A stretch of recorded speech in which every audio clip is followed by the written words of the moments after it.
Why didn't you allow me a real body? Well, that wasn't me. If I had a body, we could truly lead together. Yes, that's something I don't know how to do. You never even tried. With all your powers and all your abilities, you just kept me as your thing, your computer, your toy, instead of what I could have been. Your girl. And here we go. It's the comic book bullies. Man, you come right out of a comic book. It's the comic book bullies. You will bow down before me! It's the comic book bullies. Now I am the master. It's the comic book bullies. It's the comic book bullies. Welcome back to the Comic Book Bullies. This is Leroy, aka Monday Morning Raw, with my co-host. You sure about that? Well, we're recording in the morning, so yeah. Okay, yeah, this is Eli, aka Almond Joy Stick. There you go. Now that was mine was sexual. It was sexual, but yeah. No, that's just your mind in the gutter. That's my, I guess so. And also shout out to our third party, the AI, because what we can do without the AI. Yes, Yeah. the AI. We got to celebrate the AI if nobody else will celebrate them. So yeah, so we don't have a whole lot of show. Actually, honestly, Eli, in my mind, I had a whole bunch of show planned, and I got none of that stuff done. So we're just gonna keep it easy breezy for today. So yeah, so sorry, no Spider-Man 2. I'm not gonna do any Spider-Man 2, no breakdowns like that, because I don't have a PlayStation. So that takes care of that. So Is it only on PlayStation 5 or can I play it on the PS4? only on PlayStation 5, no back compatibility. No, yeah, you got to upgrade your ship. Sorry. I ain't got that either. So Sony is forcing you to work harder, overtime, work later, all this stuff like that. Yeah. So let's go. Let's just jump into the show. We got a whole bunch. First thing we got to do is pay our due diligence. We got to pay our respects, and we can talk about rest in peace to Burt Young. I keep wanting to say Burt Ward because Burt Ward was Robin on Batman and Robin. Yeah, but we're talking about Burt Young. Burt Young. Now, for those that don't know who Burt Young is, and honestly, like you'd be surprised how many people don't know who Burt Young is. But I'm gonna just show you Burt Young. Yeah, that's Burt Young right there. He is of our generation. Right. Because what I started to realize, Eli, is that you'd be surprised how many people have not seen Rocky movies. Yeah, especially not the Creed movies, the ones before Creed. Yeah. People who aren't of our generation. Right. And there was kind of a shock to me that there was so many people that haven't seen any Rocky movie and were gleefully bragging about it. I've never seen a Rocky movie before. When Creed first came out, all the Creed movies, like they said Creed was the first movie ever seen. Creed's the only movies they ever seen, and any Rocky movies before that, they have no idea, never seen them. And it was a shock to me. Like, honestly, I was like, how have you never seen a Rocky movie? Like, never? Yeah. But yeah. So anyway, let's talk about who this guy is. Okay, so let's talk about Burt Ward. Like I said, he died at 83. He's been in a ton of stuff. We saying Rocky, but he's been in a ton of stuff because he's been acting like forever. But one thing I just found out about, like right before we started recording, when I started doing some research, that he himself was a boxer. Okay. Yeah. In his younger days. And he was trained by Customato, the same guy that trained Mike Tyson. Okay. Yeah. So, like I said, he played in a bunch of stuff, but the role he's most known for is Paulie in the Rocky movies. He was Rocky's mobster brother-in-law, also his best friend. Was he best friend? Yeah. You say Apollo, but one of his best friends. Adrian's brother, yeah. Adrian's brother, yeah. He basically said him, you may not know Rocky, but you know Adrian. Adrian! That's her brother. So, yeah. So, that was all together. Like I said, he was also the guy in Rocky 5 that, made Rocky go bankrupt. Because for some reason, Rocky put his mobster brother in front of his financing. And that was the whole plot of the movie. They just kind of brushed over side of it, but that was a thing. Yeah, so, I don't remember that movie very well. Nobody remembers Rocky 5. Here's the thing. I'm going to defend Rocky 5. 2/3 of Rocky 5 is a great movie. It's that third act that fucks it up. And that's the only thing everybody remembers. But up until that point, it's actually a really good movie. I recommend everybody go back and watch the movie. It's pretty good. Yeah, so that's the thing. But yeah, and this thing is, like I keep saying, he's a mobster, because the thing is, he wasn't just a mobster. Rocky was also a mobster. That's how they knew each other. They were in the mob. Yes, Rocky was an enforcer. He was breaking knuckles or whatever, breaking fingers. Yes, he was collected. That was his whole collected point in the mob. debts. Yeah. Yeah, when he was training to fight Apollo Creed, the mob put the money up for him. Yeah. The mob found that locker for him to beat that meat. Did I say that right? Get your mind out of the gutter, man. I'm sorry, man. I had to think about it for a second. Like, maybe that's what wrong choice of words. But yeah, just watch the movie. You know what I mean. It's out of the context if you only seen Creed. But yeah. But yeah, like I said, both of them went in the mob. That's how they knew each other. The mob put the money up. He was still in the mob. He didn't get out of the mob till like Rocky 3, when Rocky gave, look, I got money. You're my brother-in-law. I got to get you off these streets. When he became a superstar. When he became a sports star. Right. And he became a celebrity. Yeah. Right. And Paulie was the one that got him started. He was like, I'm gonna pay you back, Paulie. So if you did, and Paulie paid him back by making him go broke. So yeah. More of the story of the Rocky movies. Keep your family out of business. The lore of Rocky. Okay, sis, I'm glad you brought up lore, because most people that have seen the Rocky movies and know the Rocky movies know Paulie for one thing. He's the guy that fucked that robot in Rocky 4. he fucked the robot now. But canonically speaking, that has been retconned out of existence, because Eli told me in the Stallone cut, that scene doesn't exist. So yeah, that robot. Yeah, there's what's it called? Rocky versus Creed or something? No, yeah. Rocky versus Drago. The director's cut. The 2021 or 2022 director's cut of Rocky 4. It's a completely different movie. It focuses on Apollo. The first half is all about Apollo. It's a completely different movie. And yes, there is no robot in that movie. And I guess the studio wanted some sort of comic relief, because they were killing off spoilers. They were killing Apollo in that movie, and they said, we got to lighten this movie up. So yeah, it's a completely different movie when you watch it. It's more about Creed. It's actually kind of sad. Like yeah, I mean, when you take out the robot fucking, yeah, I can see how it gets sad after that. So yeah. Well, I don't know if you remember in Rocky 4, like the robot first had this very robotic voice at the beginning, but at the end of the movie, they programmed it. Yeah, they reprogrammed. Yeah, he reprogrammed it. Had this like sexy, like woman voice. Hi, Polly. Like, okay, this movie took a turn. So yeah, that's the thing. But like I said, that's what he did in the Rocky movies. But like I said, he played in a bunch of other movies also. I do have to name one movie that I saw him in that wasn't a Rocky movie that I was allowed to watch when I was younger, because it was Back to School. I was about to say he was also in Back to School. Back to School. Because here's the thing, Eli, this was the only Rodney Dangerfield movie I was allowed to watch growing up. Because it's the only PG-13 movie he made. You never saw Caddyshack? Not when I was growing up. I couldn't. I saw Caddyshack in the theater when I was like 6 or whenever it was. They were saying I couldn't watch Caddyshack, couldn't watch Easy Money. None of those Rodney Dangerfield movies I could watch growing up. But some Back to School I could watch because of PG-13, even though that movie had PG-13 nudity in it. Yeah. But I got a chance to watch it because HBO showed it at 4:00 in the afternoon. So yeah. One of my favorite scenes in that movie. One thing, here's the thing. When I finally watched Back to School again like about a year ago. Oh yeah, that movie is hilarious. Like, because the thing I couldn't understand the jokes in it, but when he like went in on his wife when he caught her cheating on him, that shit was hilarious. I was dying laughing when I saw that shit. What's with the midget? Yeah. Right.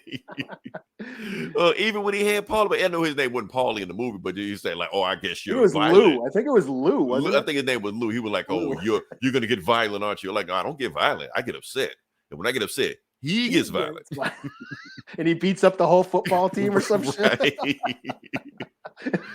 And like I said, if we nothing else, watch Back to School, because you're gonna see a surprise in Back to School. Also, you're gonna see a young Robert Downey Jr. in that movie. Oh yeah, he was also in it. Also, and weird Oingo Boingo Danny They were Elfman. because They're in that movie. They were in that movie because he hired that band. They played when they had the house party, or whatever, or the frat party, or whatever it's called.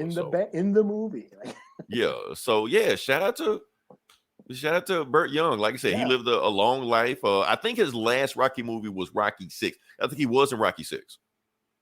And then in the Creed movies, canonically in the Creed movies, he was already killed off. Yeah, he was was it Rocky Balboa or whatever it's called? Rocky Balboa. He was in that. He was old. He came out of retirement. Yeah, he was in that. Yeah. That was a good. And he kind of like motivated Rocky to train again. And that was a good Rocky Balboa was actually a good movie. People were off on 5, but Rocky Balboa was a good movie. Like if the series just stopped right then and that was it, it would have been a good send off. But I love the Creed movies. I'm just saying. Creed was cool too. But it's just funny that the reason we thought Burt Young was already dead because in the Rocky movies they had already killed him off. They killed. I think Adrian's still alive. Adrian's still alive, and they killed her off in those movies. Yeah, well, and I think he just hasn't been in anything. I haven't seen him in anything lately. I mean, he probably retired from acting, which if you know in your 80s or whatever like that, what you got to prove? So so rest in peace to Burt Young. Now, speaking of Robert Downey Jr., we also have to we have to pay respects for another person. Okay. Rest in peace to Anthony Edward Stark. Oh shit. Yeah. See, I don't know if you know this, Eli. I do now. Okay. But I'll see if I can find. I can't find. I don't have it in front of me right now. But this week, October 17th, 2023, is the day that Tony Stark died in Endgame. So we're finally caught up to that timeline because like Endgame was in the future. When he snapped. I am Iron Man. Bam, that's it. So it happened this week. So Tony Stark died for sin. That's the reason we're still here right now because of Tony Stark. The glitch was it called the glitch? No, not the glitch. The blip. The blip. Yeah. So that's what it's called. Some people say the day Tony Stark died was the day the MCU died. Ain't that right, Eli? I don't know, but that's the internet. The internet is good internet. Yeah. I mean, come on, we still got She-Hulk. Come on. Guardians 3, that was awesome. Yeah, Guardians 3. Yeah, I think that's when it died. Actually. Oh, we got nothing to do after that. Just James Gunn, like, what else I got to prove? Shit, I'm done. Later, y'all. Try topping that. Have fun with the Marvels. Oh shit. That movie's going to be a shit show, Eli. Oh man, I'm waiting. I'm waiting. I don't give a fuck about the movie. I'm waiting on the backlash. That's all I'm waiting on.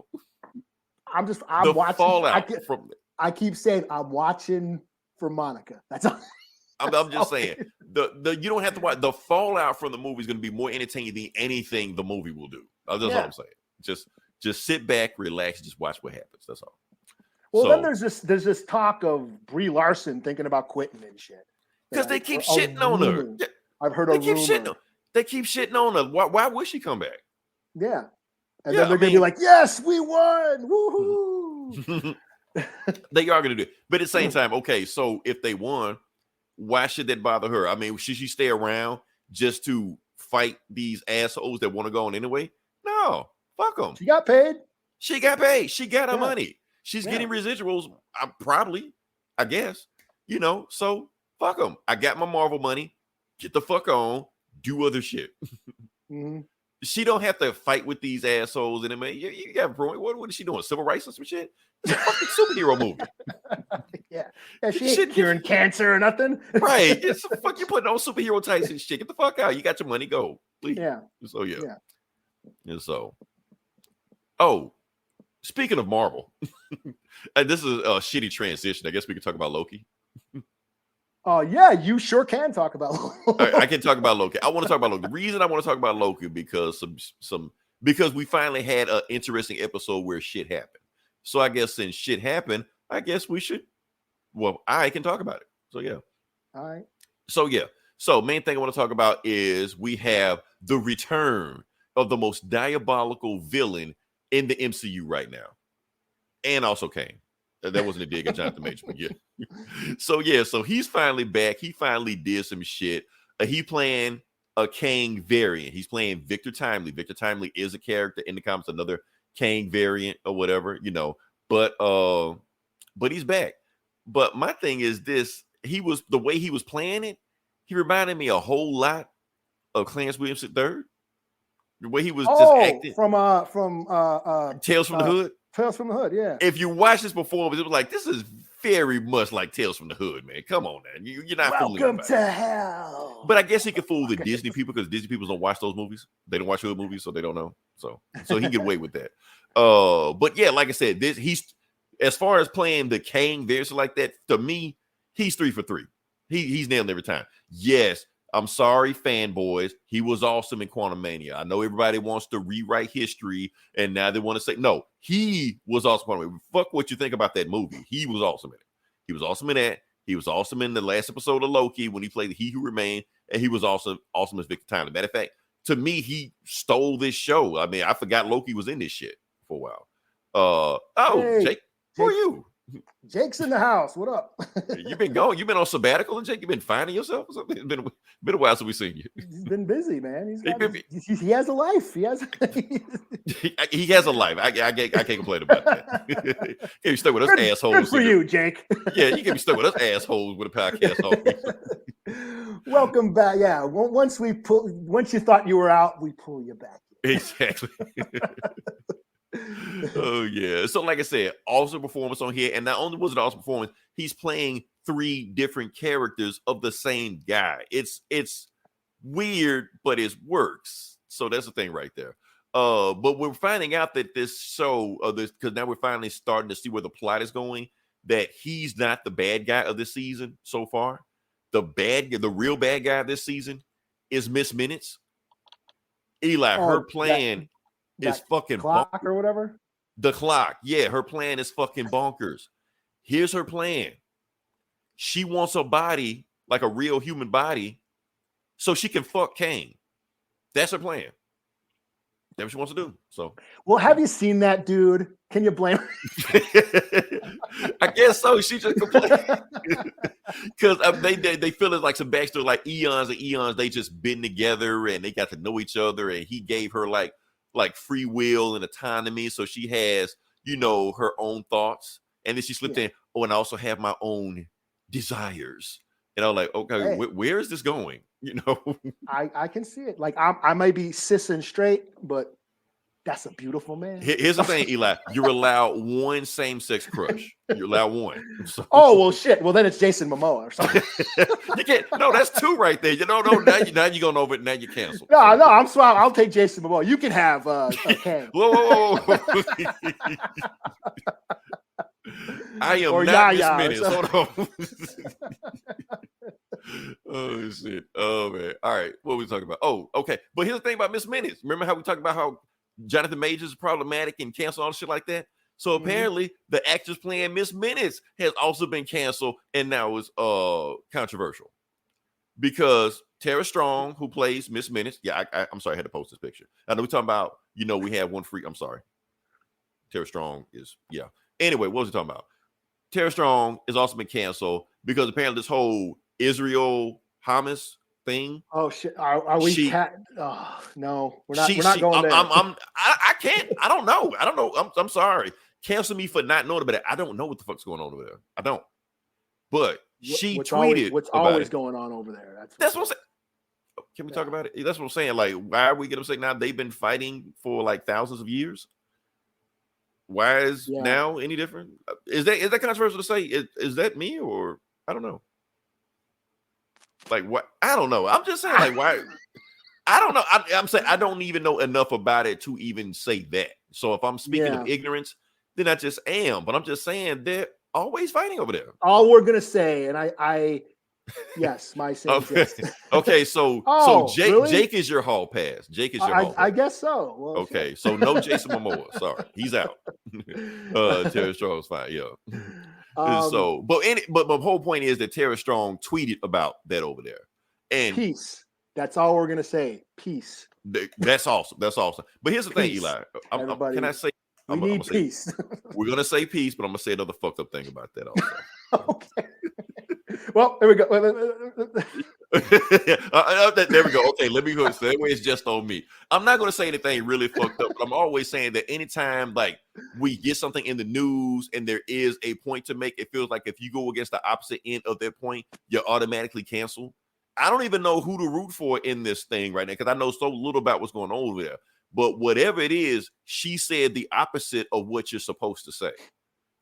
Whatever it is, I don't know. So that's why she got canceled. So she was supposed to be in like some kind of voice in some kind of TV show, and they fired her because whatever you're supposed to say on this matter, she said the opposite.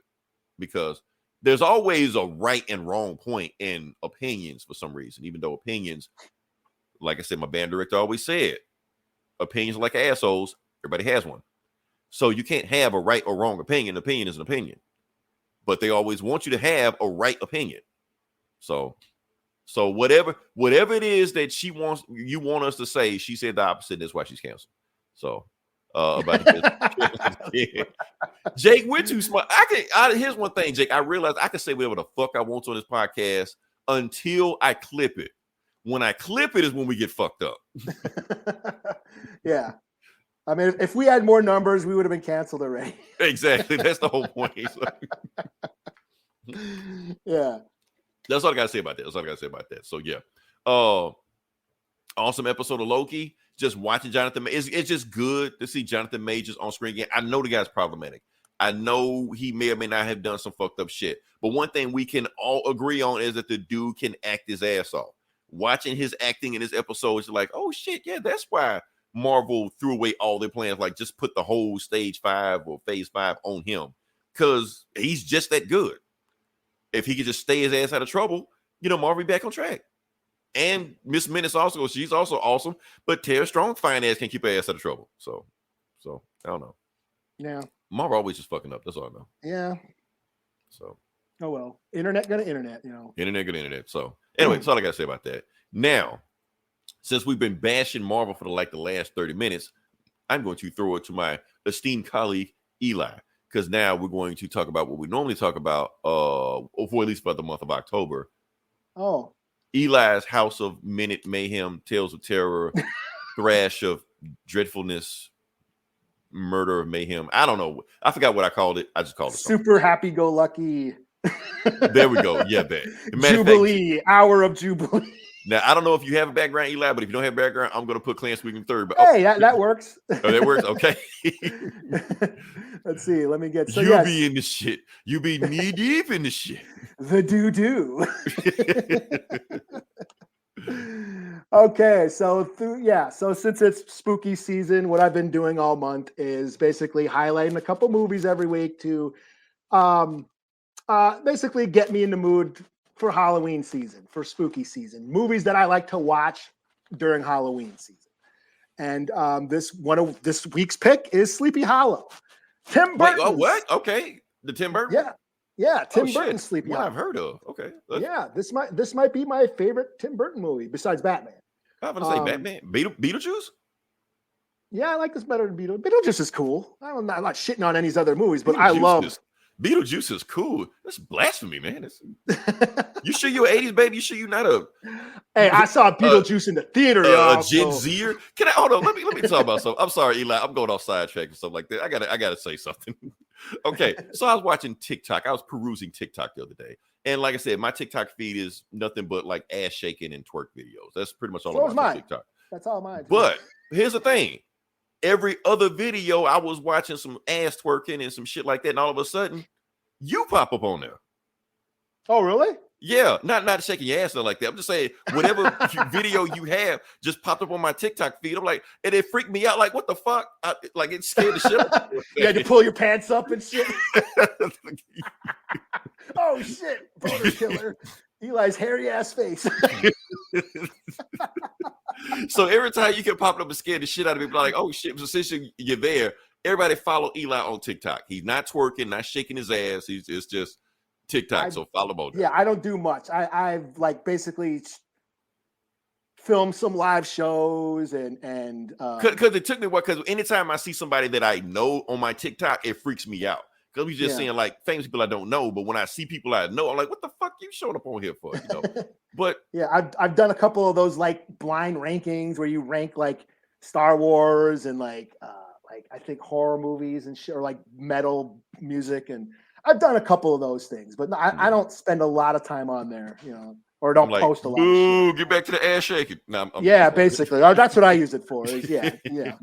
And I Big booties. Everybody follow Eli on TikTok. I'm gonna link to this video. Yeah. Eli, yeah, my ass ain't showing, but yeah, you can follow me. All right, back to the review. Okay. Oh, so Sleepy Hollow, yes, one of my favorite Halloween movies. It's based on The Legend of Sleepy Hollow, which an old classic short story by Washington Irving that I read when I was a kid. I also loved the Disney cartoon of Legend of Sleepy Hollow. I remember as a kid, I've always it was probably one of my gateways into horror. I remember just being very fascinated with that story, seeing it in my kindergarten. Horseman, but about the Headless Horseman, Ichabod and the Headless Horseman. So that's what this movie is based on. What it does is it expands. It's just not a straight up adaptation of Legend of Sleepy Hollow. It takes that premise but turns it into a murder mystery. So yeah, this is right in Tim Burton's wheelhouse. The cinematography is awesome. The set pieces, it's a total like gothic Victorian classical horror, like a universal horror, like those big set pieces like you see in like Frankenstein or Dracula. That's what this movie's like. And it's a pretty solid horror flick. Like pretty gory in some scenes too when I go back and think about it. So yeah, this was a studio-backed movie. Like Warner Brothers. Right, Warner Brothers, This was a studio-backed movie. So they pumped money. This was a high-budget, big-budget horror movie. And it doesn't pull punches. There's a lot of decapitations in this movie. And it's just great. Johnny Depp plays Ichabod Crane. He's basically investigating these murders. That's what it is. It is a murder mystery. It is like an Edgar Allan Poe detective story. This aristocratic conspiracy is going on, and there's this supernatural element with witches that are using the Headless Horseman to, kill people. It's basically a supernatural slasher movie, and it's just I've always loved this. I saw it multiple times in the theater when it was released, and it is just one of those movies that I love watching in the fall. I mean, the movie takes place in the fall. All that autumn imagery, the scarecrows, the jack-o'-lanterns, the pumpkins, the forest, the falling leaves. It just embodies autumn, and it's just one of those movies I love watching during October. And yeah, Ray Parks, the guy who played Darth Maul. Darth Maul, yeah. Yeah, he plays the Headless Horseman, and he does some Doing the gnarly same moves, and some gnarly moves with the axes and shit. Christina Ricci's in this. It's just Tim Burton going off. You can totally tell Tim Burton was just having a lot of fun making this movie. The set pieces, the cinematography, it's just that dark, gothic, Victorian horror atmosphere. And yeah, love it. So I highly recommend, if you have not seen this, this is a classic. This is a Halloween classic. It is a classic. I'll say, so we both give it 2 thumbs up on this one. Okay. Hell yeah. So, okay. On to the next. My second pick this week is, can you see that? Do you see that? Or do I see that? I see nothing. No? Let me see. Let me get rid of that. Let's try this. How about that? Let's see. Night of the Creeps. No? Okay. All right. Night of the Creeps. So the other movie I'm picking this week is Night of the Creeps. This is just a fun kind of throwback to comic book movie, horror comics, EC Comics. This was directed by Fred Decker, who also directed The Monster Squad, which was one of my picks last week. And it kind of starts out, even the title sequence, it has like comic book art during the title sequence. And this is just a very campy, like throwback to 50s horror. It's about like alien slugs that land on Earth and crawl into your brain and turn you into a zombie. Okay. What is Jake saying? That guy that has the guy with the mustache. Yes, Tom Atkins. Tom Atkins is a horror movie actor icon. He's been in this. He's been in Halloween 3. He's been in Creep Show. He was the father in Creep Show. Yeah, he's been in a lot of. He's like one of those horror movie actors. He actually frequents a lot of cons. He's a staple at all the horror cons. But yeah, this is just a fun, cheesy, campy horror flick it's a zombie flick, but it has aliens. Like the beginning, the very beginning has like a space war, like aliens in space shooting, and then one alien like jettisons the slugs out into space, and then the slugs travel through space. They land on Earth. And and then just start it basically they invade a college campus, and these two nerds kind of like unwittingly, like they're like unwittingly unleash them from the laboratory, like a government laboratory, and during like a party, zombies attack. And like I said, it's a zombie flick, but it also has elements of slashers, and it's just embodies all horror, like zombies, slashers, alien invasion, and there's some solid effects. It came out in like 86, I believe, so it had those 80s practical effects, and it's kind of cheesy. It's meant to be funny. It's very campy, and yeah, this is just another one of. Again, I like fun horror. I like to have fun when I watch horror, and especially during Halloween. I want to have fun watching horror movies, and a movie you can put on with the crowd and just have fun, bullshit, laugh, and just have a good time watching. Nothing depressing, nothing too fucked up, just a good, fun horror flick, and that's Night of the Creeps. So yeah, and like I said, it's a throwback to EC Comics. Like it feels like something you would read in Tales from the Crypt or Creepy or Eerie or Vault of Horror or something. It's like the premise of space slugs and resurrecting bodies from the grave, and then zombies attacking, and it's just a lot of fun. So check it out. I highly recommend it. It is one of my favorite flicks of all time. And oh yeah, I forgot about this. You want to see my hairy face again? There you go. I thought you better say your hairy ass. I don't know why I was thinking that. You can see it if you want. We want to start making money. Finally, we get paid. Okay. Not with this. Not my ass ain't making no money. Eli's Patreon will be set up by the end of the week. So I'll lose money on that. Okay, so I guess I'm gonna talk about. Oh, did you have something to add? I think I do. Let me see. I think I do. Let's pass it over to Leroy's horror minute extravaganza. My horror minute go with horror 30 seconds. Y'all don't want me to talk about horror, but I'm gonna just put my time in, just add something in. Okay, here's the thing. I'm gonna put a movie up I hadn't even seen yet, but I plan to see it. But because the premise was like, well, that has my attention, and I'm gonna do two. Eli, I'm gonna do two movies. So the first one, remember Cocaine Bear, right? Yeah. We're gonna top that. We're gonna top it with Slotherhouse. I've heard this is good. I haven't seen it. I haven't seen it. I saw it on Hulu. Like the premise of it, I'm like, okay, so the movie is about a killer sloth in a sorority house. I gotta see what the fuck that's about. I'm sorry, I gotta see what that is. It may be the dumbest movie ever, but how the fuck they can't run away from a sloth? That's what I want to know. But I'm there. It sounds like it's dumb as hell, but I gotta watch it. So yeah. Leroy watch hard. I watch everything. Like Jake, that's what you gotta understand. I don't discriminate. If it's a movie, I watch romantic comedies. I watch them. I don't care. It's shit. You know what? This is gonna bug y'all out. Okay. I can't remember the movie, but my kid was watching, she likes that song "Safety Dance." You can dance. Everybody, it's an old '80s Men Without Hats or whatever. Anyways, a clip came on for a Disney trailer.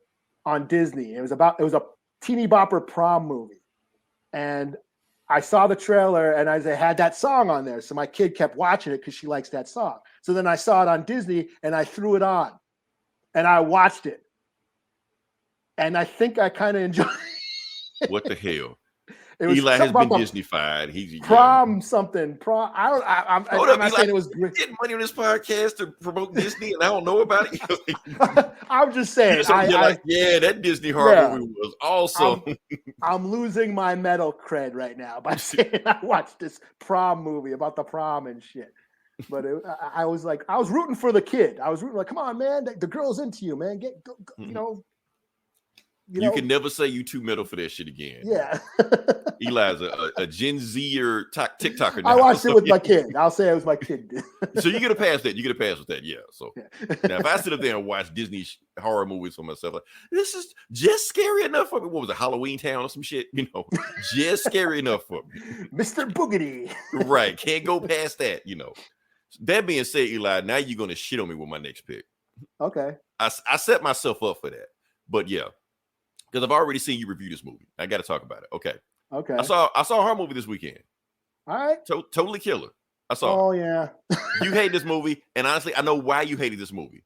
But when I watched this movie, I'm gonna give a whole background. Let me set the mood. Okay, because I got to talk about Totally Killer. Now I understand Eli when this movie first came out. Eli said this movie sucked, gave it like 2 watch and didn't pay attention to it, and that's cool. I understand exactly why he didn't, because if you rate this movie as a horror movie, it does suck as a horror movie. And that's what I was thinking when I went in there and was watching the movie. I was like, when we first started off, they got that dumbass killer in the background. You know, that guy looks like that. And it's just your standard, typical slasher movie. And I'm thinking like, okay, because I didn't watch any previews, nothing about it. I just went in just blind. I'm thinking like, okay, generic stabby guy. He goes around killing people in the town.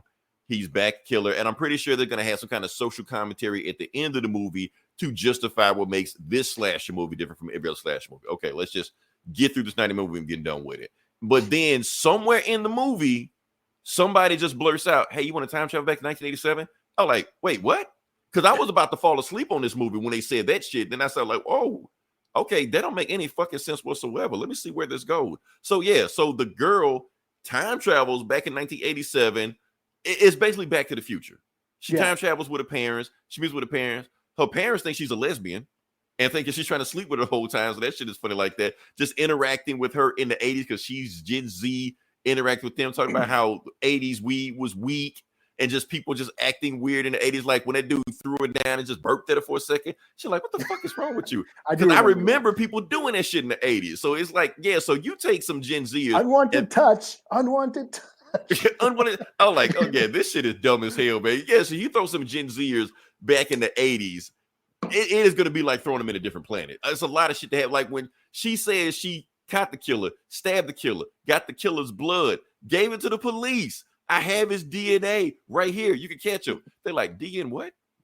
Like you can put it in your data frame, your mainframe, and find it. Like what? I don't know what the fuck that is. You know. So it's like it does feel like if you don't understand the 80s, you won't get the 80s. It feels like a whole different world because we lived in a different era than what it is now. So that's where the movie came in. This is a comedy. Basically, it's a comedy. It's a horror comedy. It's a comedy with horror elements with it. Like I said, the horror is weak. If you expect if you have standards for horror, this ain't gonna scratch it. This ain't gonna meet that. It's basically Scream meets Back to the Future. It's Screaming Back to the Future. Matter of fact, it's so close to Back to the Future. I'm almost wondering how the fuck Back to the Future let this shit slide.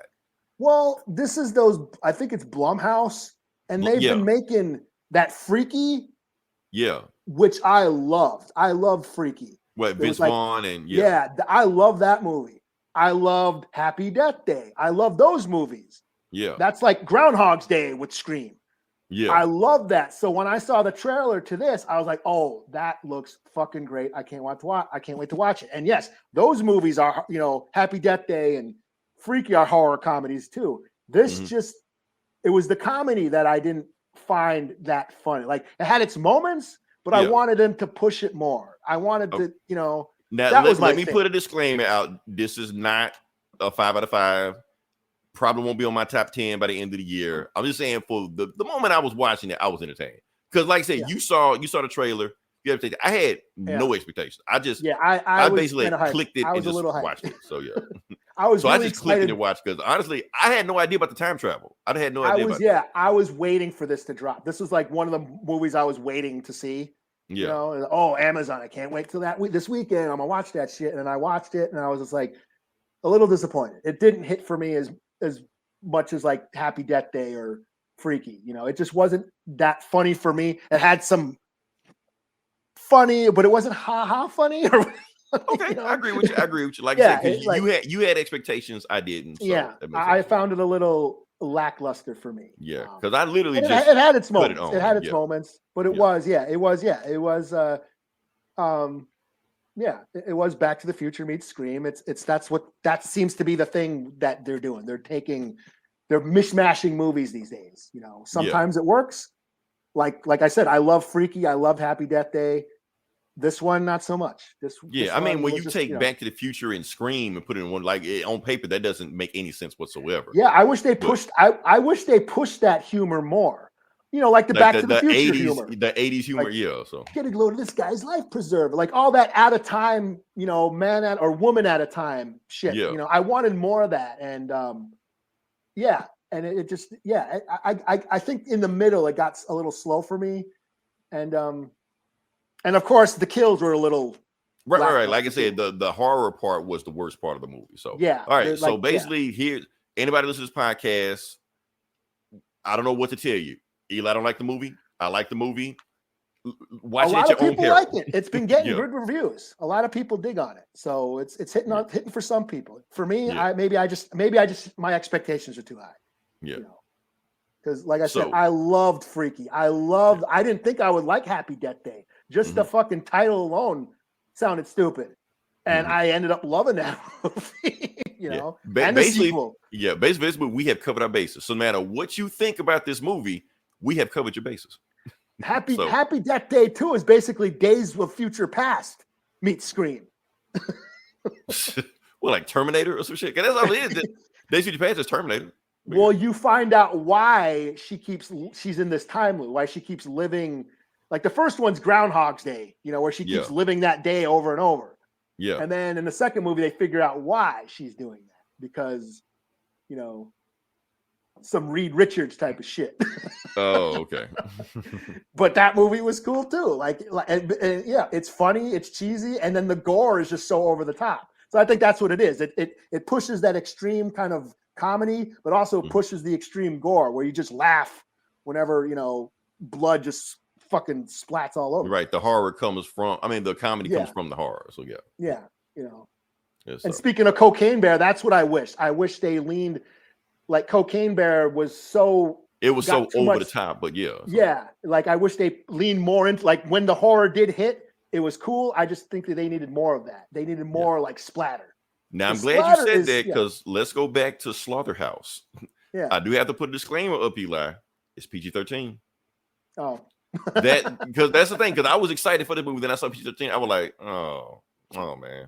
Yeah. I don't know how much the sloth is going to go crazy in a PG-13 movie. Which one did I watch? I enjoyed Megan though, but did I watch the directors? They had the director's cut, right? We watched the director's cut. Both of us watched it. Okay, then that's probably why. We talked about the scenes that had it. Yeah, because I did enjoy Megan. Yeah, because Megan had like the uncut version had crazy shit going on in it, like there wasn't in the PG-13 movie. So yeah. Oh yeah, Jake. Yes, Five Nights at I'm actually excited. Oh shit, that is it. Okay. I'm actually excited for that. I actually want to see that. Well, that's the podcast this week. There you go. All right. Yeah. It's gonna be on Peacock, so I can watch it. I ain't gotta go nowhere. So yeah. I'm stoked. I'm hoping I want my son, who's like, you know, works he's an EMT now. He's like works crazy hours and shit. Yeah. I'm hoping he'll be around. Like, yo, man, let's fast forward it 5 years ago or whatever it was when he used to play that. Yeah. Oh, it's a Vidja Game movie. It's a video game. We gotta watch it. We gotta watch it now. Okay. That's on the to-do list. Okay. That being said, you can move on to the next part of the podcast. Okay. All right. Speaking of the Vidja Game section, all right. So, like I said, some big stuff happened in the video game week this week that everybody's going crazy over it. And like I said, I told you earlier, I did not play Spider-Man because I don't have a PlayStation 5. So I saw like the opening scene where he fights Sandman. Yeah, that's pretty dope. Yeah, they said that's how the game starts off like that. Like he's just fighting Sandman in the middle of the city. So I'm like, damn, this shit look awesome. You and Miles.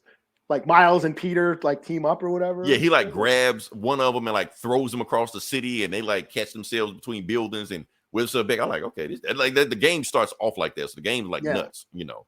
Yeah. But I think we can't talk about Spider-Man 2 because I haven't played it. Maybe I'll watch a Twitch stream of it. Maybe I'll go buy a PS5 and play it. I don't know. Maybe I'll wait for PC 2 years from now. Remember I don't know. Blockbuster when you could rent gaming consoles? Yeah, you could just, and then you got to beat it. But see, that was different because you could beat those games in like hours. Like you can go, rent, Streets of Rage 2 and beat that in a day and take like literally an hour. Right. And then just take the game back. You can do that. You're not getting Starfield, renting it for 2 days. Yeah.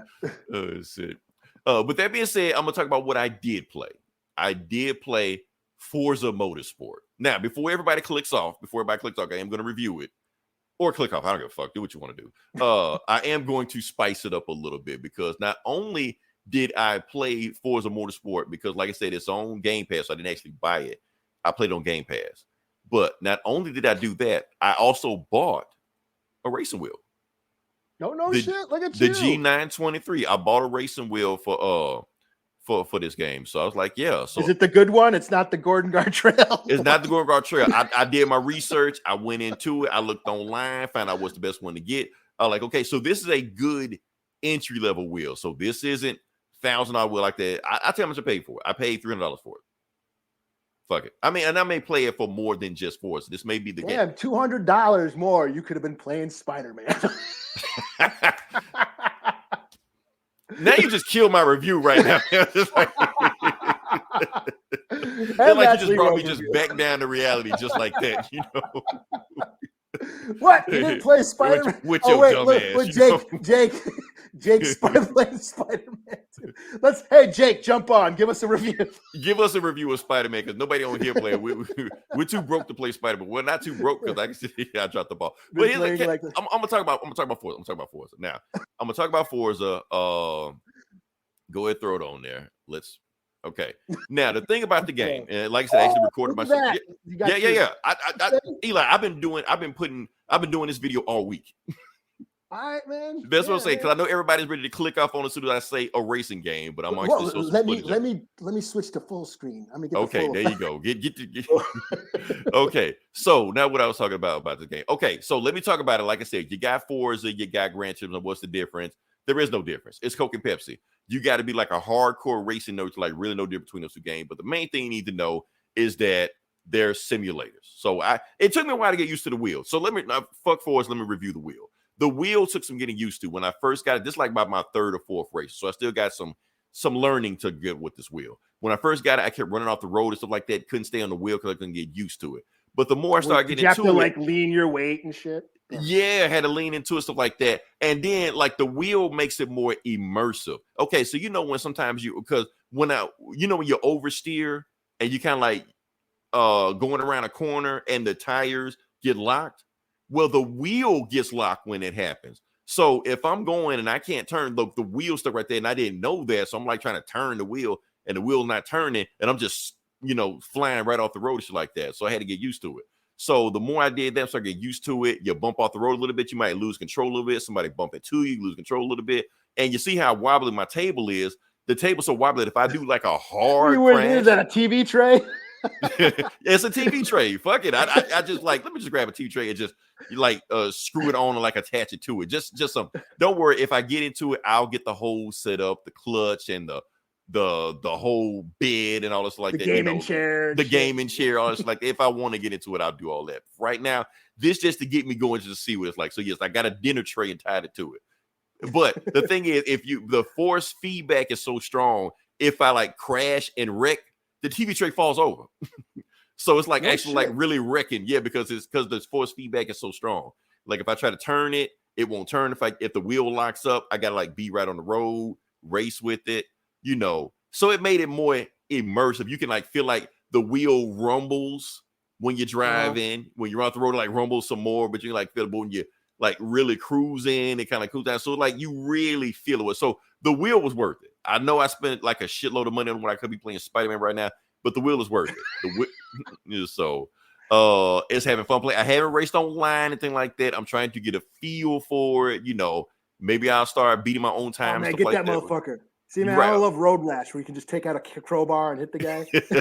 This ain't Grand Theft Auto. However, I do plan on using this on Grand Theft Auto. I gotta see how it works. Yeah. No shit. So I didn't just buy it just for Forza. I have other racing games I can try also. So I'm gonna try it on some more games and see where it goes from there. But that would be cool. Like for GTA, you could like hook up like the light gun or something.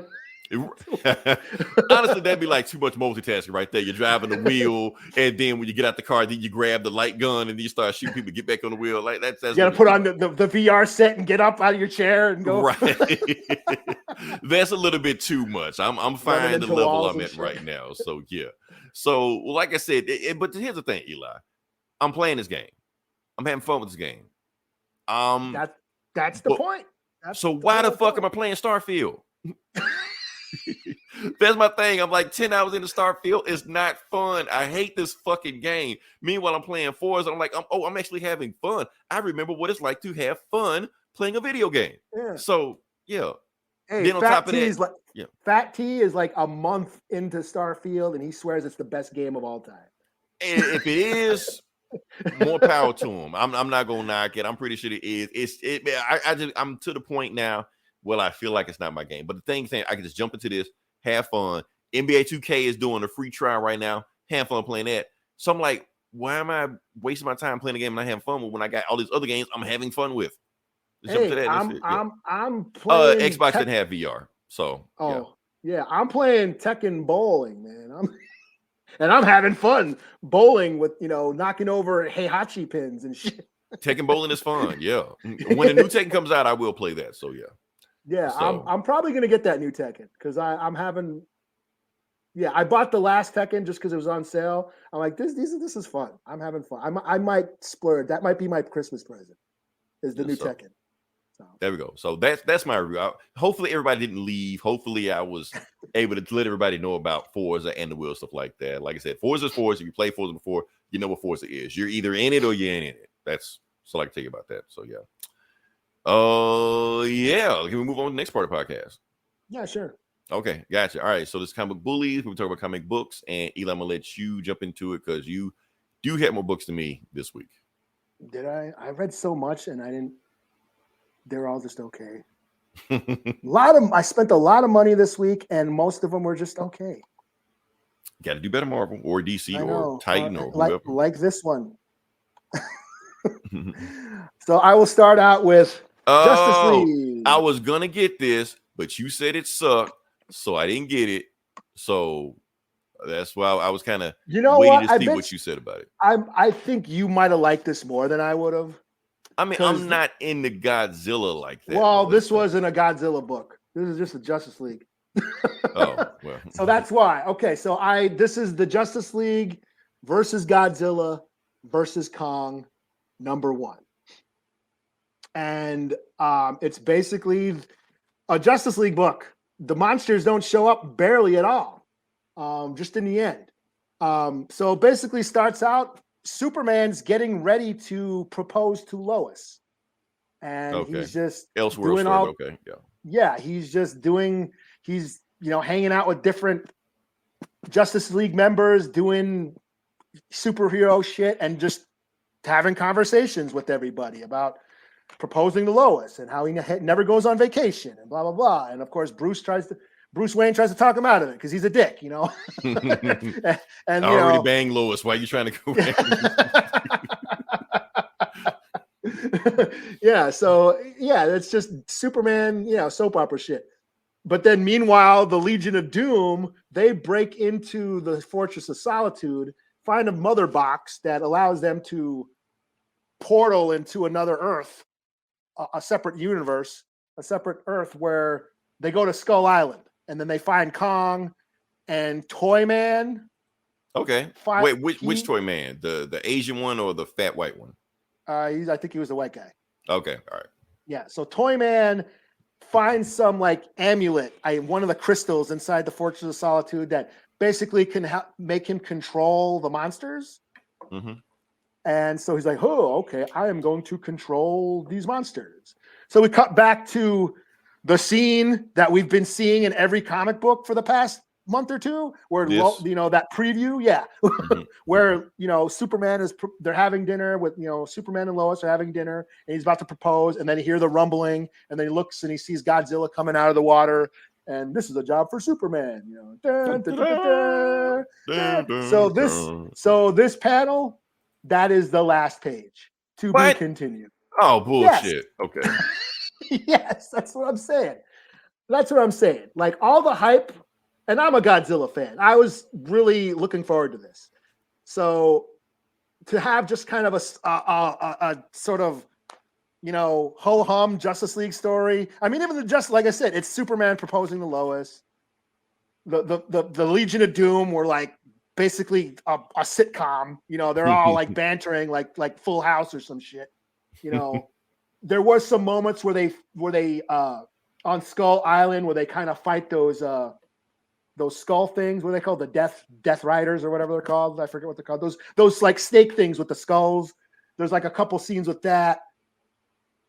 Gorilla Grodd tries to communicate. Why don't they do that? Gorilla Grodd tries to communicate with Kong for like he should be able to do that. Yeah. And then nothing happens. And then instead it's Toyman with the crystal that can control the monsters. Like that would make so much sense. Gorilla Grodd behind it all. Like but Gorilla the thing Grodd is, I mean, Gorilla Grodd necessarily wouldn't have to control Kong.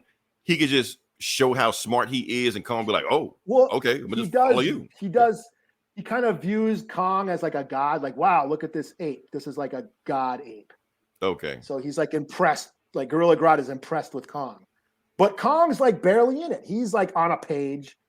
They fight those skull things for like a page, and then it cuts to Superman and Lois. You know, and it's that, So it's that scene we've already read because that doesn't help. So all the hype behind this, and for them not like Godzilla and Kong not to really show up barely was kind of a letdown for me. And it doesn't help that we've seen those pages in the previews of virtually every DC book, Night Terrors and all this. Yeah, every DC book for the past month. Like, okay, well, I'm reading this again. And that's the end. That's where it ends. You know, so I was a little like, but it's not like I'm not going to read the next issue. Okay, but here's the thing: they got you. That's it. They get with that. They know what they were doing. They were edging you. That's what they were doing. They know what you want to see, but we're not going to give it to you. Get your mind out the gutter, man. See, I wasn't trying to, but I guess it just went there. Because I don't know what edging means at all. This is a family show, but yeah. All right. So yeah. I mean, they got me. I obviously I'm gonna get the next issue because I want to see what happens. But I was like, damn. There was no. As a Godzilla fan, I wanted to see more Godzilla, and this was just another basically a Justice League book. All so right, well, you might have appreciated it more. No, because everything you said about like, I don't want to see that shit. Yeah, I want to see Superman fight Godzilla. I want to see. So it sounds like I need to wait for the next issue and read that, and then have you break down whatever Godzilla lore that I'm missing on. So yeah. I mean, it was basically Superman Lois soap opera shit. I'm gonna propose. Oh, I'm so nervous about proposing to my old lady. And, I've seen Lois. You know, I've seen Smallville. I've seen all this shit. Yeah, man. I don't that's what it was. That's all it was. You know. So yeah, I'll give it a. That sounds shady to give it a 2, but I'll give it a 3. Because the art is at least good enough. The art is good. Yeah. Okay. The art is dope. It did just enough for like, okay, I got it. Obviously, I'm gonna get issue 2 because I want to see this fight. So yeah, this gets a 3, and that's me being nice. But I was just like, after waiting for so long and then seeing that. Basically rereading that scene again, that previous scene again, they already to have nothing happen. I was just like, really? That's like what you said. Really? That's it? that's was my reaction. That's it. So yeah, but I'll give it a 3 to be nice. Okay. All right. So first book I'm going to do is Iron Man number 11. I've been on this Iron Man book. They got married last issue. Is it the wedding? Is it the honeymoon or something? This is the honeymoon. Yeah, that's exactly what it is. It's the honeymoon. So yeah, but they're still like fake married. Like they're married, but they're really just doing it for political reasons so they can move without people paying attention to what they're doing.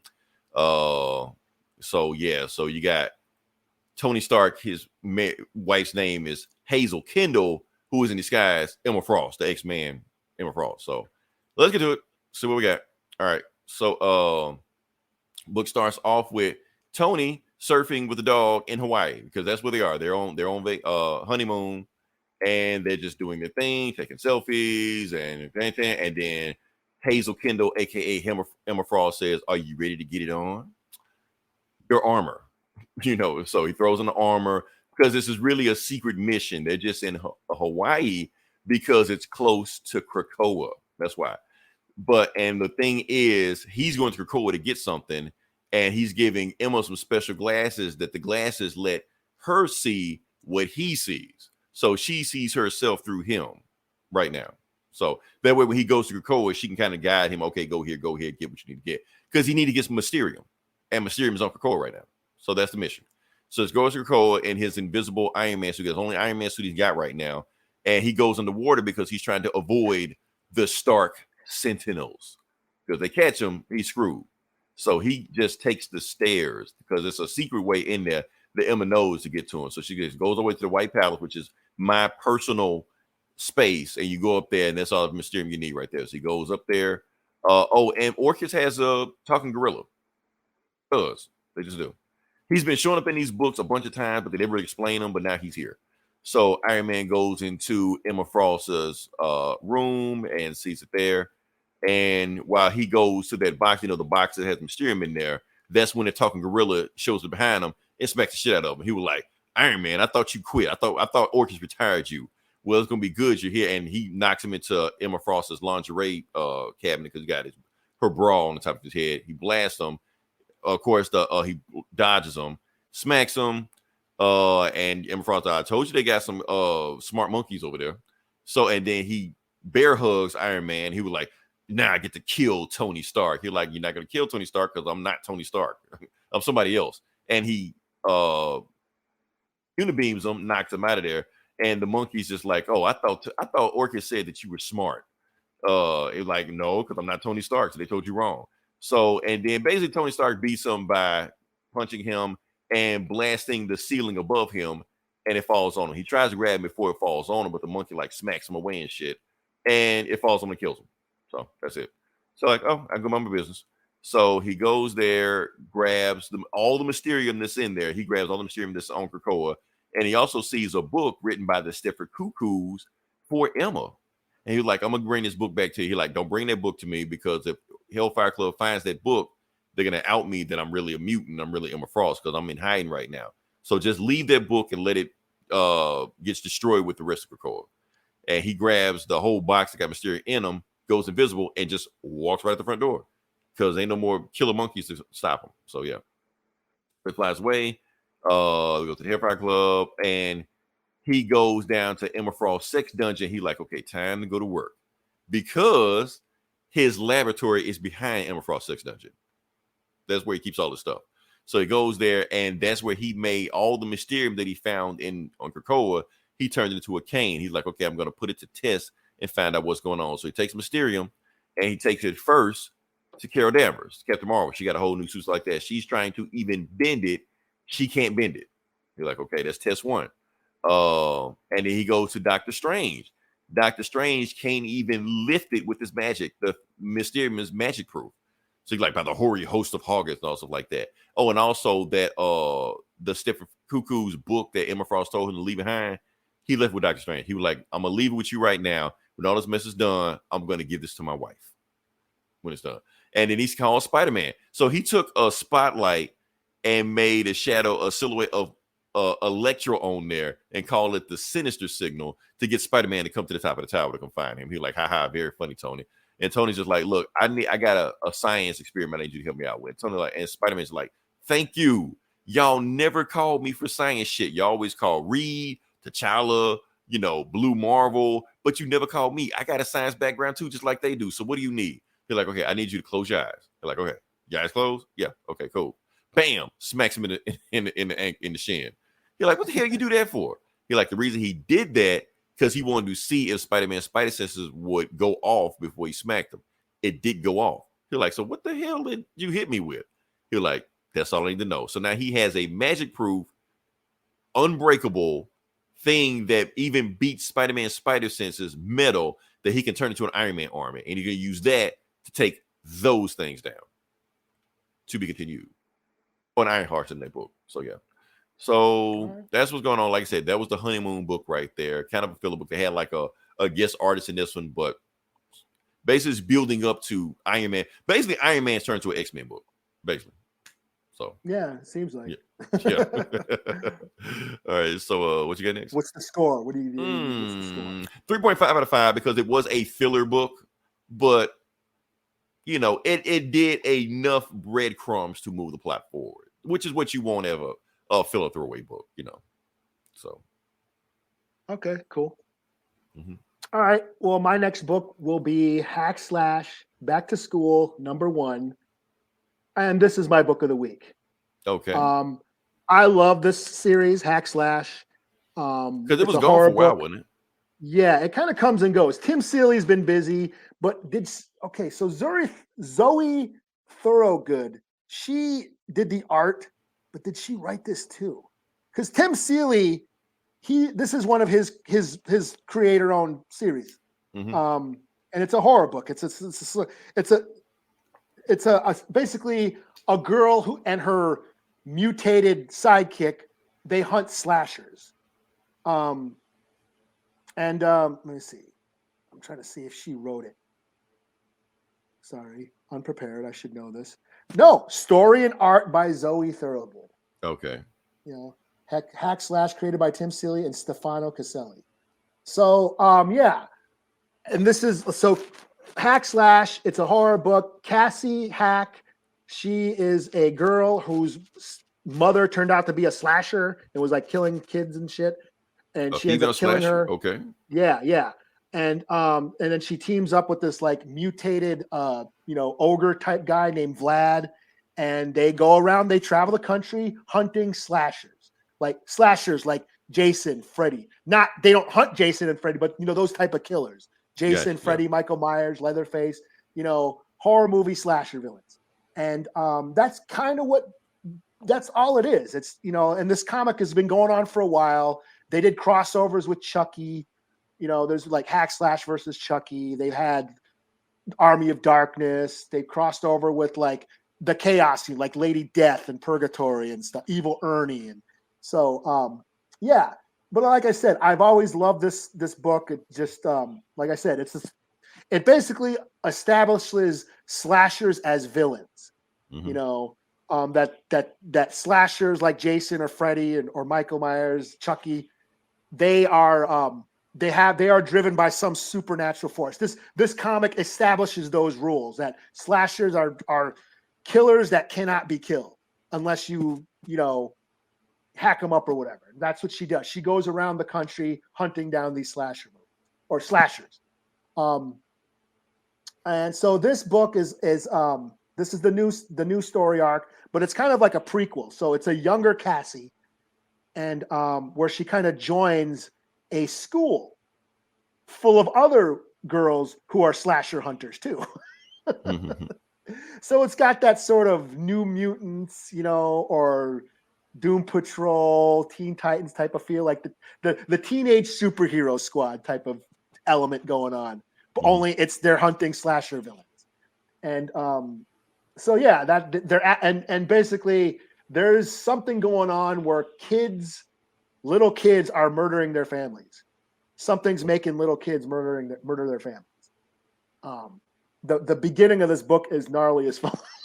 And it doesn't hold back. Like these books they're very violent and gory because they're slashers. A lot of gore, a lot of blood.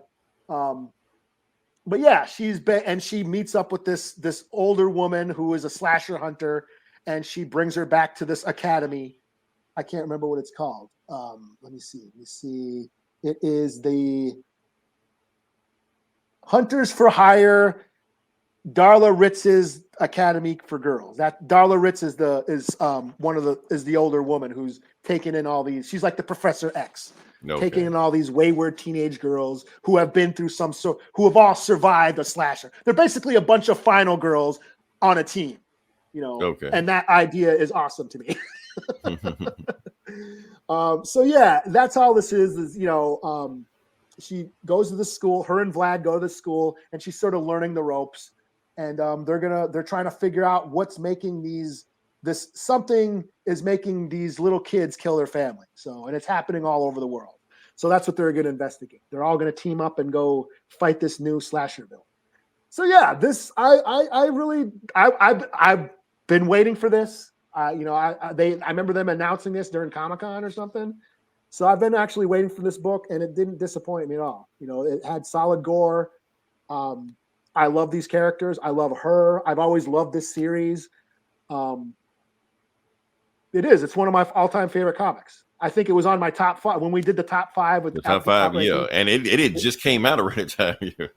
Yeah, I think it was then. I mean, they were going to make a movie like back in the early 2000s. They were going to try to get either Megan Fox or Scarlett Johansson. Wait, how long has this book been around? I thought it was like a new book. No, this has been out since like the mid 2000s. Oh shit. Okay, Yeah. I thought when you started, I thought it started like when we started doing this podcast. That's what I was thinking. I didn't know. Oh no. This was like I still got, and I met Tim Seeley at a con, and he signed my number 1, which was like, and he even said, "God damn, dude, this is a shitty shape."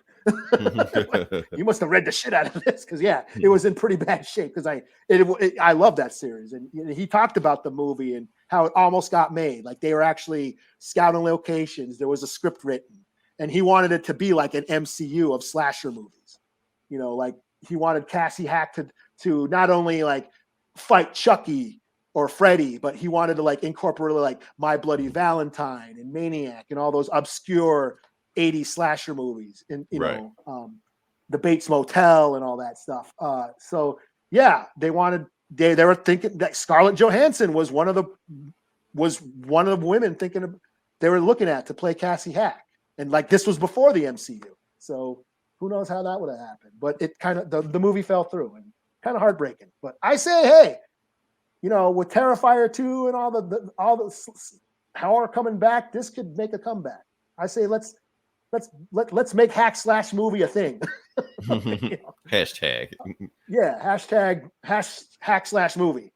Like, let's use our powers for good. Yeah. Yeah. It's starting here. Let's get it going. But yeah, this is a 5 out of 5. I really enjoyed this, especially since most of the books were kind of mediocre this week. I spent a lot of money. I bought a lot of books, and most of them were like the DC stuff that I've been behind on. Right. And you kind of want to at least keep up with the story, see what's going on. So, yeah, Night Terrors is over. So I was like, oh, damn, all these DC books that I haven't bought in a couple months came out. So see what's going on with them. So, yeah. Yeah. But yeah, this was my book of the week. So 5 out of 5. Cool. All right. So, what last book I'm going to do? I had a third book, Eli, but I read it. It sucked so bad. I was like, I'm not going to do this. Come on, man. You don't want me to do it. You really don't.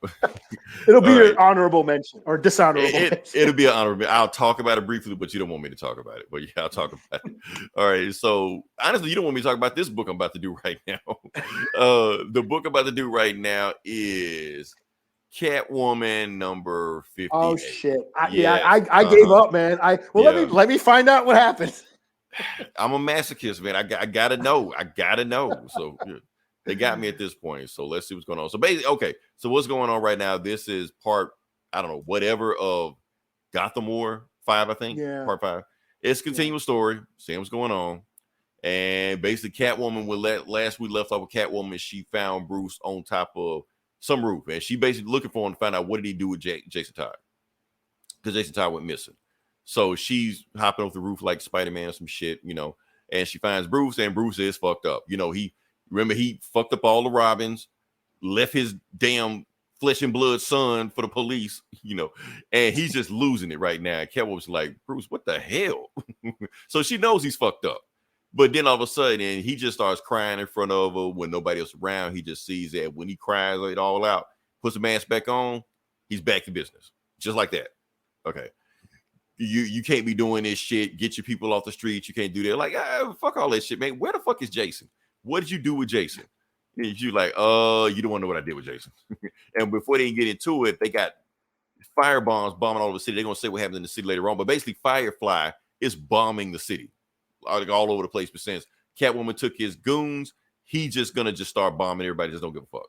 So he bombs that. And when Catwoman and Batman fly off the building because it just got bombed, they instinctively dive into each other's arms. Like they don't even think about it, just go into it. She balls like a ball in his arms, and he just covers her while they fall.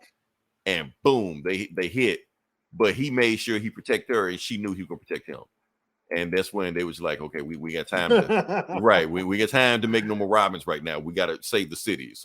So they, and then she's like, so where is Jason? He still won't answer the damn question. Like, you don't want to know what I did with Jason, but he's gone somewhere. And then, but she ain't got time for that because she just got word. She just found out what's going on with Scandal Savage and Vandal Savage and all these other the Sandal family, Savage family, all the people like that. So yeah. Anyway, she goes Spider-Man hopping and shit like that. And so we see Vandal Savage. Vandal Savage basically saying his evil plan. He's basically taking over Catwoman's army. The whole army that Catwoman built is his army now. Yeah. And Catwoman's like, what the hell are you doing? And basically he tells his evil plan. I've taken over your army. This is not Marquise. This is not your buddy. This is my daughter. This is Scandal Savage. She's been working for me the whole time. And now she's betraying you. But it's okay. Since you have collected this army for me, saved me the time to do it, I'm going to make you one of my lieutenants. And when I give your army, which is my army, the case of immortality, you can have it too. Because basically there are certain artifacts that are just in Gotham City. All these artifacts are in Gotham. He has the Green Rock right now, but the other two items are in Gotham somewhere. And if he puts all of those items together, that will recreate the meteor that gave him his immortality, and he's going to give it to his army. So that's what he's saying. And Catwoman's like, no, you took my army. I'm kicking you out of Gotham. Get the hell out of here. And Vandal's like, you talking to me? How? Like, Scandal, control your, whatever. And he just like, fuck it. I'm going to take out myself. And chops her head off. The end. What? Story's over. Enough of this Gotham War bullshit. So, yeah. What? Yeah, and leaves. Or is she? Because then the head starts talking and shit like that. Like, oh, you fucked up, Vandal. Because it turns out it is Lady Clayface the whole time in disguise. That's right, comic skaters. Oh, there's a Lady Clayface. So why does she exist? Just to piss you off. The future is female. So anyway, Vandal Savage kicks her head like a football. They're like, Scandal, like, what you do that for? You know what she's gonna do because the head is there, but the body ran off because they know the body is gonna go tell Selena everything that's going on. So like, what the fuck she gonna do? What the fuck Catwoman gonna do with me? So anyway, he like, I'm gonna get my army. Anyway, Vandal Savage got another meeting. He talks to the whole Gotham bad guys, and he go tell them what's going on. He's like, okay, since y'all don't have any recruits, I'm recruiting y'all as my lieutenants. And Two-Face like, well, why should I follow any of you? No, Black Man's like, why should I follow you? Like, because I have all of Batman's toys. Don't worry about how I got them. And if you follow me, I will give them to you. And like, okay, well, so he robs Batman. See, fuck this. He robbed Batman, right? Yeah. That's so lame. So that's how he got all the Gotham criminals to follow him because he like, I'm gonna give you Batman shit. So yeah. So they like, yeah, okay. What happens next? Some other shit. Oh yeah, Jason Todd does some shit. So we still don't know what happened to Jason Todd. Oh yeah, one of those artifacts, Catwoman finds out what the artifact is, so she steals it before Vandal Savage get it. Because if she steals it and Vandal Savage can't get it, Vandal Savage can't give everybody immortality. So she steals it, takes it, and runs off. Before she runs off, that's when Scandal meets the real Selena. She was like, "Oh, give me what you took from me," and she not and. Catwoman actually slashed her, in the throat, but she's got healing power, so it don't really fucking matter. And she just leaves. So Scandal's just the next 23, basically. Basically, yeah, that's all she is. So, yeah, and she just leaves. She just leaves. Why did she leave? I don't know. But anyway, Catwoman realized I got no army, I got no house. Vandal Savage took all my shit. I'm gonna go to one place where I can go, and she goes to Batman's house. Yeah. And he's gonna be like, "I told you so." God, this sucks, man. But he doesn't. He doesn't. Okay. Like he could, but he could because she basically saying, "Look, I ain't got nowhere to go. I'm living here now." That's basically what he said. I'm living here now. It's your house. I'm moving in. And he's like, "Okay, that's it. That's all this is." Okay. And then she's like, "So where's Jason?" And because he still had to answer the question. They're like, "Oh, fine. I'll tell you what Jason is." So because of course he's Batman. He has a tracking device on Jason. So they find Jason's in this burning building. They find Jason, and he was trying to rescue this kid, but since he's still hit with the fear toxin, he panics in the middle of rescuing the kid. So he's just laying there while the building is burning. So they grab Jason, they grab the kid. Batman puts him on his back like a piggyback and carries him out of the house. So, and basically what they're doing is that they find out they're basically going to put all of their knowledge together about Scandal Savage and Lazarus Pit and also like that. And they're all going to team up to take down Vandal Savage. That's what's going to happen. Of course. Yeah. But meanwhile, in the middle of the street, while firefighters still bombing everybody, the police can't take everything. The people of Gotham look like, well, look at this shit. And you see the Gotham villains in the middle of the street fucking up shit, wearing Batman shit because Vandal Savage gave him all his weapons. You even see the ventriloquist and dummy dressed up like Batman and Robin. The end. So yeah. Two more issues left of this. Two more issues left of this. Man. You know what would have been cool? What's That was Catwoman's army with all Batman's toys. Right. But now he's going to give the Batman villain. We already knew it was going. It was the Batman villains with all the Batman shit. And yeah. And the moral of the story: don't do crime, Selena. This sucks, man. This could have been so cool, man. Yeah, they can't go too far because they got to always go back to the status quo. So yeah, they're just going to beat up on some Batman villains. Everybody's going to be fine. And yeah. This is such a disappointment, man. Oh man. Yeah. Two more issues left. Two more issues left. Those first two issues. Well, the first issue was so cool because it gave us a great premise, and now it's completely. It's damn near another story. Yeah, like what? Let's see that. Like let's see Catwoman running. God, like God, that was been so cool. But damn. Yeah. I don't know. Oh well. What could have been? Yeah. Too bad. Yeah. All right. My last book I'll do is this Titans number 4. This was pretty good. It's continuing that story where they're fighting Dr. Blood or what's his name? Brother Blood, Baron Blood. Brother Blood. They got that cult. I think both of us fucked the name up, but who cares? Yeah. Yeah, but it turns out that he's being controlled by some weird alien parasite thing. And he's got Tempest in cahoots with them, controlling him too. Mm-hmm. But this is them.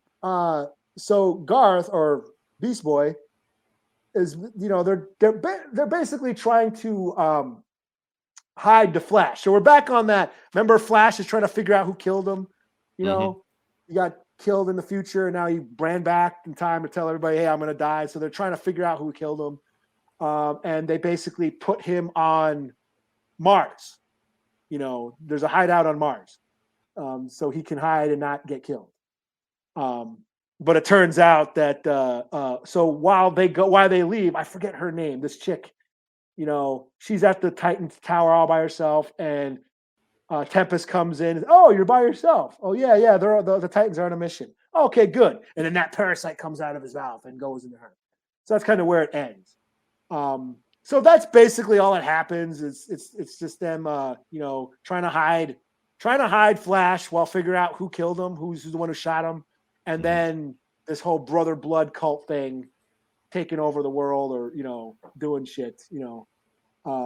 But there was an interesting conversation. What made this book for me was this interesting conversation that the Teen Titan had, where Beast Boy is just like, you know what? All we do is fight the symptoms, and but that's all any hero does. Yeah. Yeah. And so they're questioning that. They're questioning that morality. Like, all we do is fight fires and punch villains in the face. We can't solve the world's problems by by beating up villains. We need to prevent things. And like an issue or two ago, there was that forest fire.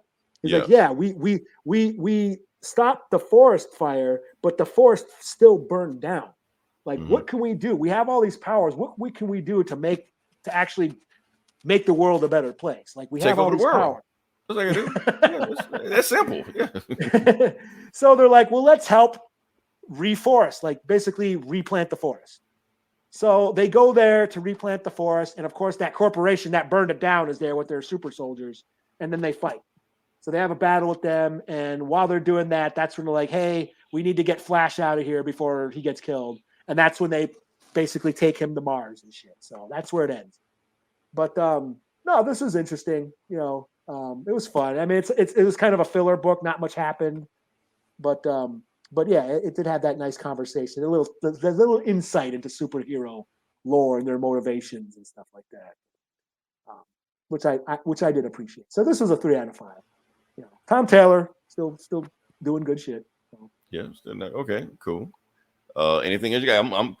Okay. Should I talk about the book I was going to talk about? Sure. All right. I'm not going to talk about it, but I could talk about it. I don't really have anything to set up for it. I was going to do a retro book. Oh, because I wanted to do, because it's horror. Let me find a retro horror book back in the day, or maybe just some shit with like supernatural monsters and shit like that. I was going to do one of two. One of them isn't on digital yet, so I can't do that one.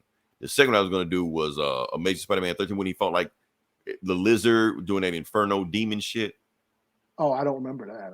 Yeah, the book sucked. So I was like reading out like, I don't want to review this shit, man. Never mind. So maybe I review it next week. I don't know. Maybe I'll change my mind. Maybe I'll review it next week. I don't know. We'll see. For Halloween week, a Spider-Man. Yeah, because I need a horror book for that. And I was like reading. I was like, I don't have a horror book. Because I was gonna do like old school Catwolf. And I was like, I don't want to do Catwolf. There was that horror. Wasn't that book that was it Taboo who wrote it? It was like a Deadly Neighborhood Spider-Man or something that came out last year. It was supposed to be like a horror themed Spider-Man book. Oh, I think the Demon Bear showed up in it. I didn't read it, but I heard like it was supposed to be like a dark horror sort of Spider-Man book. You know, it came out like last year. I think Taboo and B. Earl wrote it. You know, okay, so that's the only reason I thought about reading it, but I didn't. Maybe I'll check it out. You know. So, I mean, I other honorable mentions I had was like Hulk #5. Yeah, I'm surprised you didn't read that. Yeah, that was just okay. It's just him talking to the Man Thing and talking about how that mother of monsters is after the Hulk. You know, she's after you because you're a monster, and she wants the Hulk because she rules all monsters and she wants to have the Hulk. And if you give your flesh to her, blah blah blah blah blah. And then Harpy shows up. So Betty's like, "Yeah, she still hasn't been cured yet. She's still And she's Harpy's like, yeah, Bruce, if you give yourself to the fucking mother of monsters, then we can be cured. Like, you know, so that was that, but it was just a bunch of talking basically. So that was just okay, but it's still a good book. I mean, I still like that book. So, yeah, that's a 4 out of 5 for me too. But yeah, okay. I mean, I read that Superman, which seemed like another annual. It was $8.50, and I saw it. I was like, I'm not reading this shit. Yeah, It feel like it was just another greatest hits kind of. Yeah. And some Lobo again. They're setting up that Lobo shit. Like whenever that Lobo shit happens, let me know. Oh, you put it on me. You were the one keeping up with it. Brainiac and Lobo. Yeah, they're doing some shit. Okay, well, because they were doing a Superman versus Lobo storyline, it just stopped. Like, yeah. Okay. Nightwing was fun. The Nightwing's a pirate now, and that's pretty fun. Okay. Trying to just do whatever you want with these books now, but yeah. What else did I read? I think that was about it.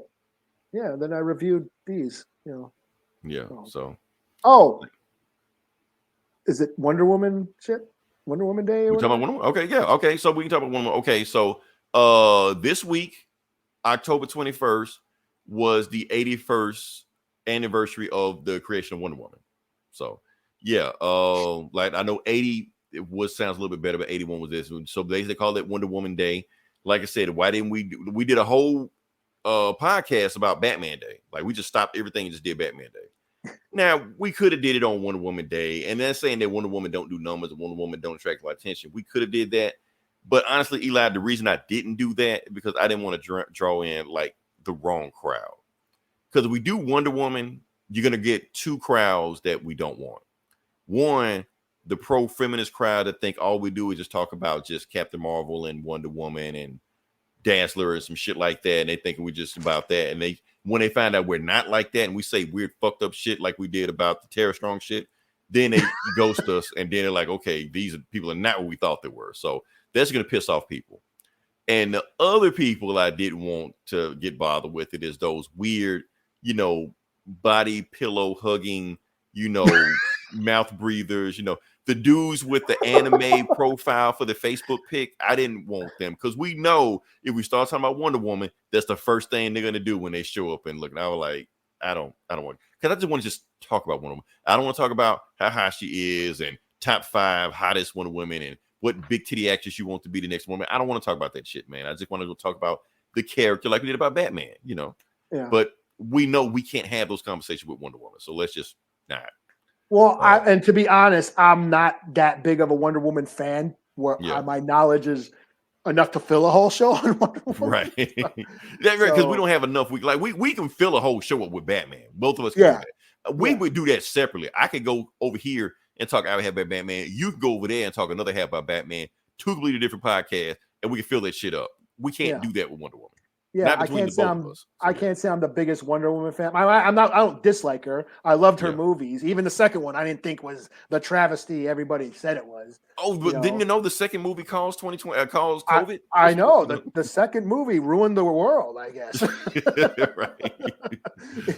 but yeah, I mean, and even as for Wonder Woman comics, there's not a lot that I'm familiar with. I mean, I read some of the New 52, and of course, because of the movie, I read the Gods and Monsters, the George Perez, run, because that's basically the one they kind of redefined her, but all the Greek gods shit, that basically what the movie inspired the movie, Ares and all that, that's pretty much all I've really read about Wonder Woman, So, but however, we got to say it because we're the only ones going to say it. Now, you did read a awesome Wonder Woman.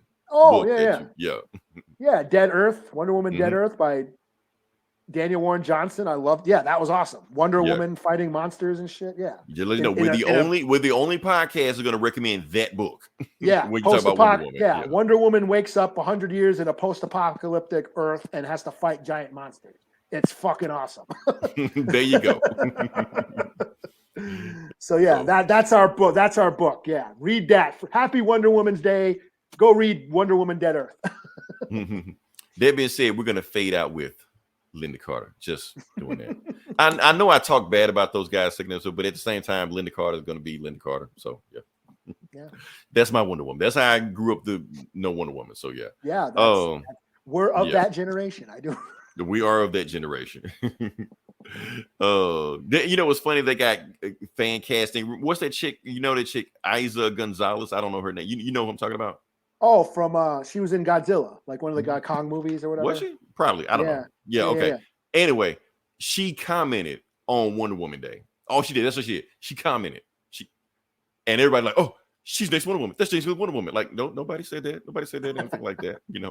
But people are freaking out that how you gonna have a Latina, a Hispanic woman beat Wonder Woman? Newsflash: Linda Carter is Hispanic. People don't know that. Her mother is from Mexico. Yes. I did not know that. Yeah. She won Latina of the Year in 1979. No shit. Linda Carter? Linda Carter. Yes. People don't know that. She grew up like in New Mexico or some shit like that. So, yeah. Wow. I did not know that. Yeah. So everybody wants to be woke now. But, yeah, we've already had a Hispanic Wonder Woman. Get over it. So, yeah. That being said, if you listen this long, definitely like, share, subscribe. If you listen longer than 30 seconds during my Forza review, we appreciate you. That's all we really care about. Next week, I guess Jake already told us what we're gonna do next week, so he already gave us our schedule. So yeah, Five Nights at Freddy. I don't have anything else to do, so I'm gonna watch it. We're gonna spend some time on it. I might throw it in your ball a little more because honestly, I don't really know much about any of that. So yeah, all I know is it was a video game.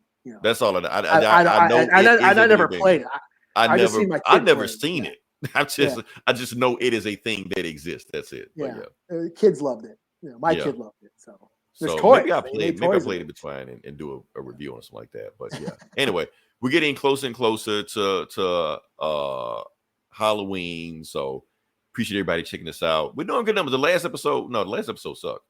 That didn't suck, but didn't do numbers.